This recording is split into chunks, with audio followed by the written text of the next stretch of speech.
Your external reality is not a series of random events, but a precise reflection of the subconscious blueprint you carry within. Welcome back, everyone. Take a deep breath. Settle in. Today, we are going to do something a little different. We are going to take a journey into the architecture of your own mind. We're going to dismantle the engine of your reality and look at the gears. I want to start with a story that I think perfectly encapsulates the human condition. It comes from the work of Andrew Matthews, specifically his seminal book Being Happy. Or as it's known in some parts of the world, Doi Thay Doi Kai Chung Ta Thay Doi, which translates roughly to Life changes when we change. Imagine a man standing in the wreckage of his life. He's talking to a scholar, and he's distraught. He says, "I've lost everything. My life is ruined. It's all gone." The scholar looks at him, calm, collected, and asks, "Can you still see?" The man says, "Well, yes, of course I can see." The scholar asks, "Can you still hear?" "Yes, I can hear." "Can you walk? Is your health intact?" The man gets frustrated. Yes, I'm healthy." The scholar smiles and says, "So you haven't lost everything. You've just lost your money." Now pause there. Why does that matter? It matters because it introduces the fundamental theorem of our existence: the world doesn't change. The facts on the ground, gravity, the economy, the weather, they are what they are. What changes, what actually dictates the quality of your life, is your perception of those facts. That man in the story felt destroyed because his internal definition of everything was tied to his bank account. His reality was a projection of his internal values. And this is where we need to go deep today. We need to talk about the iceberg. You've heard the analogy before, but stick with me because Matthews frames it in a way that is hauntingly accurate. Your mind is an iceberg. The conscious part, the part of you listening to my voice right now, the part that decides what to eat for lunch, that's just the tip sticking out of the water. It's tiny. The massive, submerged mountain of ice underneath? That is your subconscious. And here is the scary part: that submerged mountain is running the show. Matthews argues that we are all running patterns, or programs, stored in that subconscious. And these programs dictate our reality with terrifying precision. Let's look at a guy named David. We all know a David. Matthews talks about this tennis partner he had. David was always, and I mean always, exactly 15 minutes late. It didn't matter what time the match was. It didn't matter where it was. David would rush in, sweating, apologizing, with a perfectly valid excuse. "I couldn't find my shoes," or "the car wouldn't start," or "my kid was crying." Now, logically, you'd say David is just unlucky or disorganized. But Matthews says no. David has a lateness pattern. His subconscious identity is, "I am the guy who is 15 minutes late." Here is the mind-bending part. If David accidentally left his house 20 minutes early, his subconscious would panic. It would say, "Hey, this doesn't match the blueprint." And it would create a problem. He'd suddenly realize he forgot his racket, or he'd take a wrong turn. His mind would manufacture a crisis to ensure he arrived late, just to keep his reality consistent with his identity. Think about that. How many times have you sabotaged yourself just to stay consistent with who you think you are? It's not just lateness. There's the tragedy pattern. You know these people. Their lives are a soap opera. The dog dies, the roof leaks, they get the flu, the car explodes, all in 1 week. And we pity them. We say, "Oh, you poor thing, you have such bad luck." But have you noticed that the moment things get quiet for them, something else happens? It's because their internal thermostat is set to chaos. If life gets too easy, a little voice in their head says, "This feels wrong. I'm not comfortable with peace." And they unconsciously invite the next disaster. Or the broke pattern. This is a big one. I want you to really listen to this if you struggle with money. There are people who earn $30,000 a year and are broke. Then they get a raise to $50,000, and they're still broke. They win a small lottery, and 6 months later? Broke. Why? Because they have an internal itch. As soon as there is surplus money in the account, the subconscious says, I am not a person who has savings. And they find a way to get rid of it. The car needs repairs, or they deserve a vacation.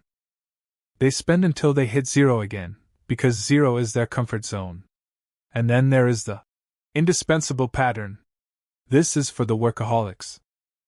The people who believe the office will literally turn to dust if they take a 3-minute bathroom break.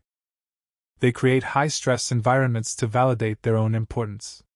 Or the job hopper, the friend who has had 5 jobs in 11 months. They always blame the boss, the company, the culture. But the common denominator is them. So, where do these patterns come from? They aren't random. Matthews takes us back to this sponge phase, early childhood.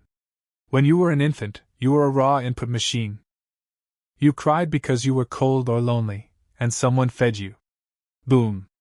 A connection was made. Your brain wired a circuit. Stress equals food.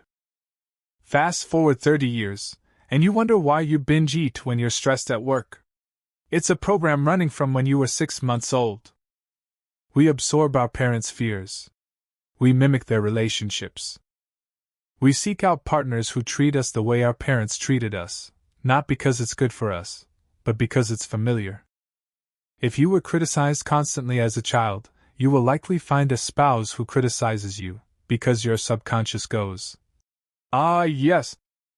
This feels like home. This is what love is supposed to look like. This leads us to the concept of the self-image. This is the core of Matthews' philosophy. Think of your self-image as a thermostat. Let's say your internal thermostat for happiness is set to 70 degrees. If something amazing happens, you fall in love, you get a promotion, and your life heat rises to 90 degrees, your subconscious freaks out. It says, it's too hot in here. I don't deserve this. And it kicks on the air conditioning. You pick a fight with your partner. You show up late to work. You cool your life back down to 70 degrees. Matthews tells the story of Fred. Fred believes he only deserves to be happy 50% of the time. If Fred has a great weekend, watch out, because Monday is going to be a disaster. He has to balance the books. He has to sabotage his own joy to maintain his identity. This is why positive thinking often fails if you don't change the underlying image. You can stand in front of a mirror and say, I am a millionaire, 1,000 times, but if your internal thermostat is set to poverty, you will never hold on to money. This brings up a massive point about the physical world. Matthews argues that the world is a mirror. This is the mirror effect. If you hate yourself, you will project that onto the world. You'll walk into a party and think everyone is judging you. You'll think the world is a cold, hostile place. But if you truly like yourself, and I mean healthy self-love, not narcissism, the world transforms. People seem nicer. Traffic doesn't bother you as much. And let's distinguish that, by the way. Matthews makes a brilliant distinction between self-love and selfishness. We often confuse them. We think loving ourselves is arrogant. But it's the opposite. Selfishness, the need to be the center of attention, the need to brag, comes from a lack of self-worth. It's a desperate cry for validation. Healthy self-love is quiet. It's respecting your own needs. It's looking in the mirror and being okay with the flaws. The litmus test for this is how you take a compliment. This is such a small thing, but it's huge. When someone says, "Hey, nice shirt," or "Great job on that presentation," what do? Do you deflect? Do you say, "Oh, this old thing? It's full of holes," or "Oh, I just got lucky"? That is what Matthews calls false modesty. It's a psychological tug-of-war. You're putting yourself down so the other person has to pull you back up. It's exhausting. The successful person, the person with a healthy self-image, just says, "Thank you." That's it. They acknowledge their value. They don't need to shrink to make others feel comfortable. Now let's move to the physical body, because this is where the philosophy gets biological. The mind and body are not two separate things. They are a feedback loop. Matthews cites these experiments, and they are a bit gruesome. But they prove the point, where blood samples from people in extreme states of rage or fear were injected into guinea pigs, and the results were fatal. Now, whether you take that literally or metaphorically, the science of cortisol and stress is undeniable. Your thoughts are creating chemical reactions in your blood every single second. Matthews suggests that illness is often, not always, but often, a result of the mind needing something. Sometimes we get sick to avoid things. You have a massive presentation you're terrified of? Suddenly you lose your voice. That's not a coincidence. That's your subconscious protecting you. Or we use sickness for attention. Think about it. When you were a kid and you got sick, what happened? You got to stay home from school. Mom brought you soup. You got to watch cartoons. You were wrapped in a blanket of love. We learned very early on that sickness equals love. So as adults, when we feel neglected or unloved, our bodies might manifest an illness or an injury, like falling down the stairs, as a subconscious strategy to get care. He even talks about pain. We hate pain. We spend our lives avoiding it. But Matthews argues that pain is just a messenger. If you put your hand on a hot stove, pain is the only thing saving your hand from turning to charcoal. It's a feedback mechanism saying, "Stop doing that." Emotional pain is the exact same mechanism. If you are constantly heartbroken, or angry, or jealous, that is emotional pain telling you, "Stop thinking this way." It's a signal to change your perspective.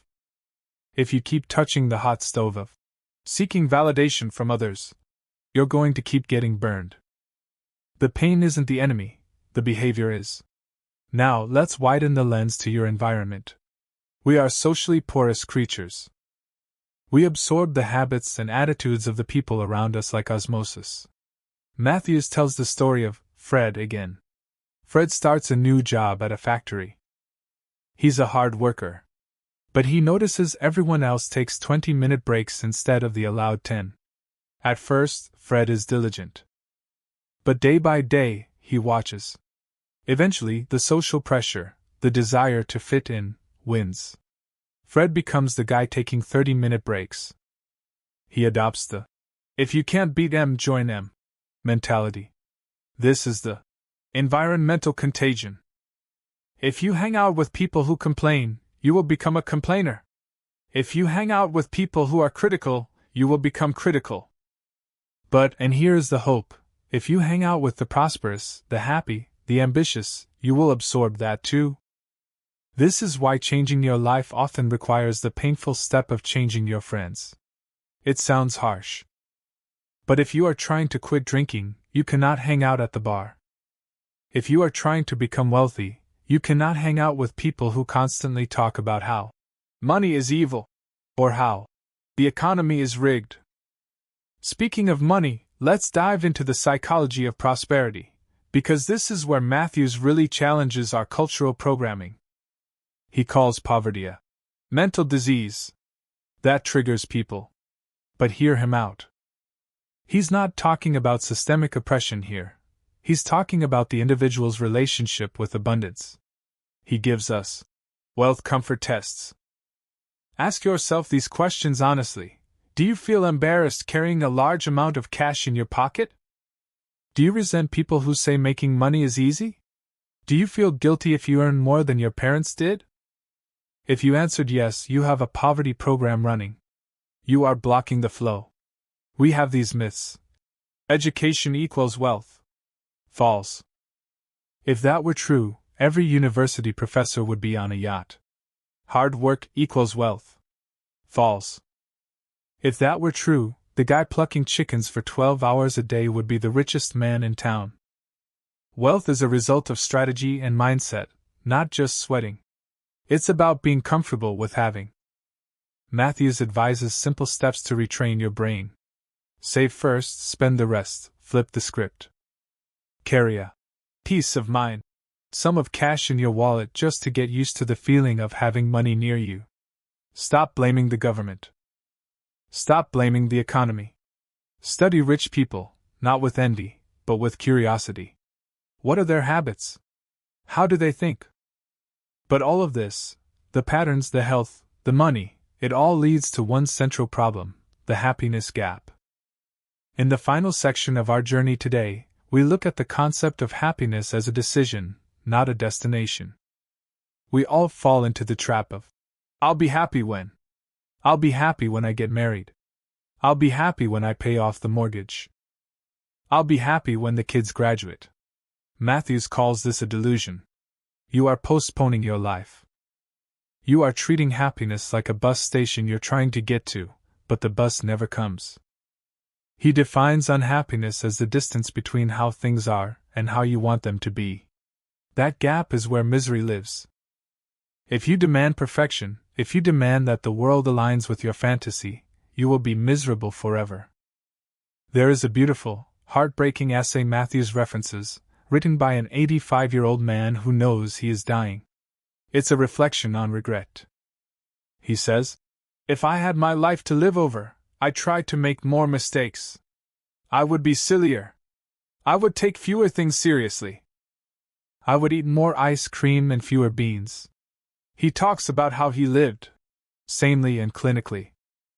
He always carried a thermometer, a raincoat, and a parachute. He was always prepared for the future. And in doing so, he missed the present. That is the ultimate lesson. The 85-year-old realizes that the only time you can ever be happy is now. Matthews gives us the 24-hour rule. We are designed to live in 24-hour increments. That is how our batteries work. We sleep, we wake, we go. But our anxiety comes from trying to solve the next 20 years today. We try to carry the weight of the future on our backs, and it crushes us. If you look at children, they are the masters of the now. Watch a kid build a sandcastle. They aren't thinking about the tide coming in 3 hours. They aren't thinking about school next week. They are 100% committed to the sand. That is joy.